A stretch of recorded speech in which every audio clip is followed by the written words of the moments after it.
навиди бомдодис از رادیو زودی که امروز 13 فوریه تقدیم شما بینندگان عزیز می شود. امیدوارم روزتون بابرار باشد. ساعت به وقت پرگر است و 7 صبح و من آماده هستم که خبرهای تاجیکستان و جهان را در چند دقیقه دیگر برای شما برسانم. 241 داوطلب برای صاحب شدن به 63 کرسی مجلس نمایندگان پالاتای پایانی پارلمان تاجیکستان وارد سبقت شدند. انتخابات پارلمانی روز 1 مارس امسال برگزار می شود. کمیسیون مرکزی انتخابات و رایپرسی تاجیکستان میگوید در آغاز 277 نفر نامزدی خود را به واسطه رویخط حزبی و از حوزه‌های یک مانداتی پیشنهاد کرده بودند، اما سند 36 نفر تصدیق نشد. به گفته مقامات در سند و امضاهای جمع آورده این افراد خطا یافتند. برخی از نامزدها میگویند به سبب نداشتن گرو پولی از ادامه سبقت دست کشیدند. ناصرجان سلیمی عضو کمیسیون مرکزی انتخابات به خبرگزاری رسمی خبر گفته است در مجموع 65 نفر بر اساس رویخط حزبی، 77 نماینده حزب‌های سیاسی از حوزه‌های یک مانداتی و 98 نفر از روی خود پیشبری نامزد شدند. تقریبا 50 نفر آنها زن هستند. حالا تبلیغات پیش از انتخابات نامزدها آغاز شده است و تا آخر ماه فوریه ادامه می‌کند. یک روز پیش از برگزاری انتخابات روز خاموشی است و بر اساس قانون تبلیغ حزب‌ها و نامزدها ممنوع می‌باشد. وزارت تندرستی تاجیکستان میگوید طی چند روز اخیر 922 نفر از جمله 111 زن و 7 کودک از مناطق مختلف چین به تاجیکستان وارد شدند. همه آنها در بیمارخانه و استراحتگاه‌های کشور در حالت کارانتینی نگاه داشته میشوند. از این میان 70 نفرشان شهروندان چین بودند. به قول وزارت تندرستی تا امروز در کشور یگان حالت گرفتاری با ویروس نوی خطرناک ثبت نشده است.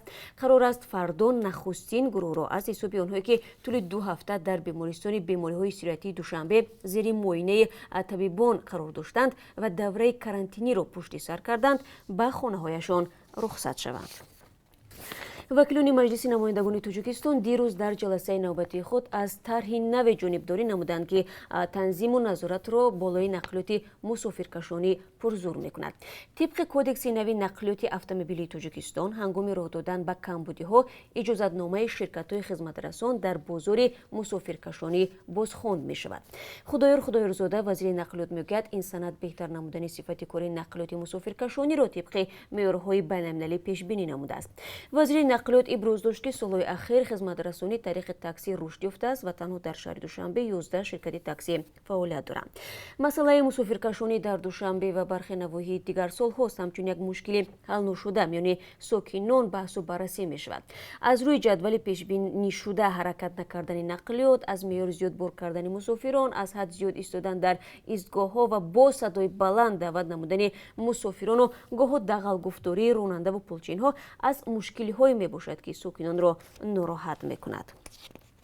خدمات مطبوعاتی پرزیدنت قرقیزستان خبر داد که اکرم مادومارов با فرمان رئیس جمهور سورونبوی جیمبکوف معاون سروزیر این کشور تعیین شد. پیشتر از این پارلمان قرقیزستان نامزدی مادومارov را به مقام معاون سروزیر تایید کرده بود. سروزیر قرقیزستان محمد قولی ابلغوزیف گفت وظیفه اساسی معاون نوی سروزیر حل مشکل‌های مرزی است و صلاحیت مربوط به بلوک قدرت‌ها بر رهبری دیوان وزیران خواهد گذاشت. ابلغوزیف افزود سبب اساسی به مقام معاون سروزیر تعیین شدن مادومارov این مشکلات موجوده در مرز با تاجیکستان است. او خودش زاده ولایت بودکند است. وظیفه حاکم ناحیه قدم جوی را اجرا کرده بود و میداند که در منطقه کدام مشکلات و مسائل وجود دارد. معاون پیشین سروزیر قرقیزستان ژنیش رزاقوف 11 فوریه از مقام برکنار گردید. او سبب استعفایش را اویلوی نامید و در حکومت مسائل امنیت و مرزی را رهبری میکرد. هلند پیشنهاد محکمه 3 روزی متهم در سقوط هواپیمای شرکت هوایی مالایزیا را رد کرد. ماه ایول سال 2014 در نتیجه سقوط هواپیمای بوینگ 777 شرکت مالایزیا 298 نفر هلاک شدند.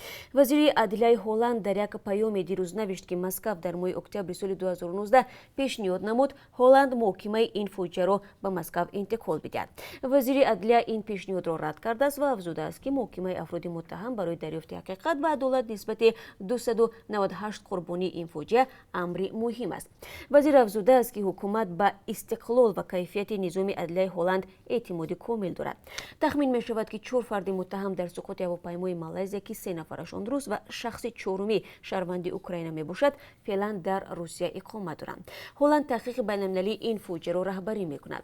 از 2 قربانی ها شهروند هلند بودند. مفتشون به این خلاصه آمدند که موشک بوک استحصال روسیه هواپیمای بوینگ 777 مالزی را سرنگون کرده است. این موشک در سال 2014 از طرف بریگاده 53 مدافع ضد هوایی روسیه به خاک اوکراین انتقال یافته بود. روسیه دست داشتنش در سقوط هواپیما را رد می‌کند.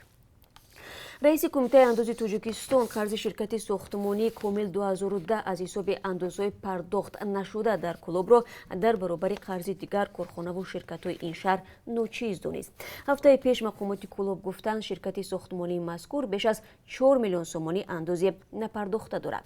این شرکت به پسر بیگ صبور رئیس خدمات علاقه و خدای پرزیدنت تاجیکستان متعلق است که 2 هفته به این سو مورد انتقاد مقامات است. این شرکت در دوشنبه و شهر کلوب چند بینای معماری و استقامتی می‌سازد. نصرتالله دولت‌زاده رئیس کمیته اندوز روز 12 فوریه در نشست خبری گفت کارخانه و شرکت‌های قرضدار از اندوز در شهر کلوب کم نیستند و برخی از آنها تا 19 میلیون سومانی بقیه قرض دارند. وی گفت تنها در سال 2019 برای پر کردن بودجه 144 میلیون سومانی قرض کارخانه و شرکت‌ها را جمع‌آوری کردند که در این میان شرکت کامل 2010 هم بوده است.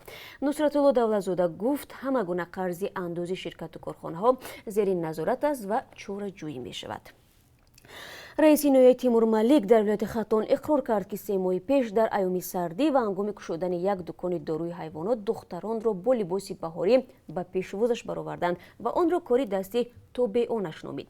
فاتح امیرزاده روز 11 فوریه به خبرنگاران گفت به چنین طرز پیشوازگیری نیاز ندارد. منتقدان میگویند اگر رئیس نویای چنین وضعیت را نمیخواست تابعانش را جزا میداد و یا همان لحظه دختران را به پوشیدن لباس گرم میفرستاد. روز 16 نوامبر سال 2019 عکس‌ها از جریان گشودن داروخانه بیتوری در یک دهه نوی تیمور ملیک در شبکه‌های اجتماعی نشر شد. در آن خوانندگان مکتب با کرته‌های بهاری رئیسان را پیشواز می‌گرفتند. برعکس دختران رئیسان و همراهانش با لباس‌های زمستانه بودند. این منظره بحث زیاد را در شبکه‌های اجتماعی برانگیخت. بسیاری ها منصبداران را برای سوء استفاده از مقام تنقید کردند. و بینندگان عزیز چون همیشه در پایان صحبت برای شما از اسعار خارجی برای امروز معلومات می‌دهم که از طرف بانک ملی قربش این گونه تعیین شده است. $1 سومانی و 69 درم است. 1 یورو 10 سومانی و 57 درم ارزش دارد. به روبل روسی در قیاس به روز گذشته بالا رفته است. برای امروز 1000 روبل روسی 153 سومانی و 20 درم مقرر شده است. این چند خبر تازه بود که من خواستم در این سوی برای شما بگم. فراموش نکنید در دوام روز ما شما را منتظریم با خبرهای تازه و تا اون شما میتونید از وبسایت رادیو آزادی زیر نشانی www.azadi.org استفاده کنید. روزتان بخیر باشد.